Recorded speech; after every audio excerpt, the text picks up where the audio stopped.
No podemos hablar de la teoría de conjuntos sin mencionar el nombre de George Cantor, quien desarrolló quizá la parte principal de teoría de conjuntos y formalizó el concepto de infinito. Trataremos de definir el concepto de conjunto, aunque no la definición exacta dada por Cantor, y diremos entonces que el conjunto es una colección bien definida de elementos. Y recordemos el bien definida, ya que esto, aunque un poco vago, nos será de mucha utilidad. Ahora, definiremos elemento como los objetos que forman el conjunto. Por ejemplo, el conjunto de las vocales. Cada vocal, tomemos la A, es un elemento del conjunto de las vocales. Ahora, ¿cómo representamos los conjuntos? Creo que antes deberíamos de hablar de un poco de la notación para definir los conjuntos. Los conjuntos los representaremos con letras mayúsculas, por ejemplo A, B y C. O bien podemos utilizar A1, A2, A3. Y los elementos los colocaremos dentro de llaves separadas por coma. Ahora, ¿cómo representamos los conjuntos? Primero hablaremos de su representación por extensión. Para esto debemos colocar los elementos que forman el conjunto dentro de llaves separadas por coma. Por ejemplo, el conjunto de las vocales quedaría así. Esta representación la podemos utilizar cuando no tenemos demasiados elementos. Otra forma de representarlo es por su comprensión. En esta forma se debe tomar cada elemento como una variable y le daremos distintos valores a esta variable utilizando una o varias oraciones. Quizás se escuche un poco complicado, pero se darán cuenta de que es una forma muy útil para representar conjuntos. Por ejemplo, nuestro conjunto de vocales lo podemos escribir también como, y lo leemos x tal que x. Esto quiere decir que el conjunto A está formado por todos los valores que x pueda tomar de la oración.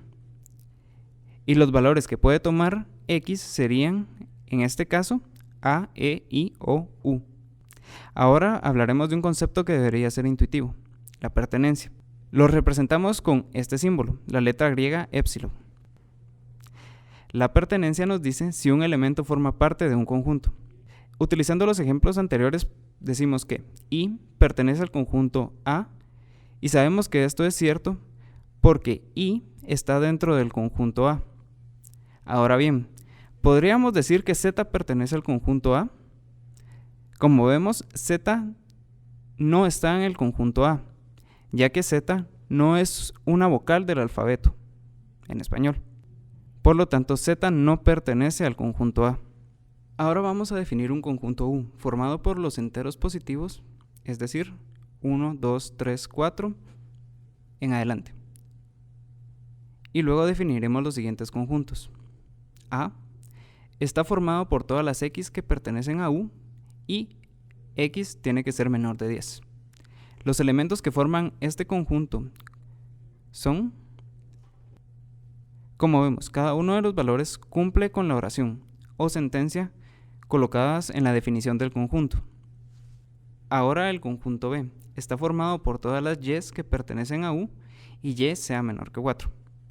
Estos elementos son 1, 2 y 3. Pero la definición nos dice que debemos elevar al cuadrado nuestra Y. Entonces los elementos que forman el conjunto son, cada elemento de B cumple con su definición. Ahora utilizamos los ejemplos anteriores y creo que sería sencillo definir, por ejemplo, un conjunto que contenga solamente los números pares. Llamaremos a este conjunto P. La definición de este conjunto sería 2K tal que K pertenece a U. Y de esta forma definiríamos el conjunto de los números pares. Trabajemos ahora con estos conjuntos para definir unos conceptos. El primero será el concepto de cardinalidad. Esto no es más que la cantidad de elementos del conjunto. Lo escribimos así.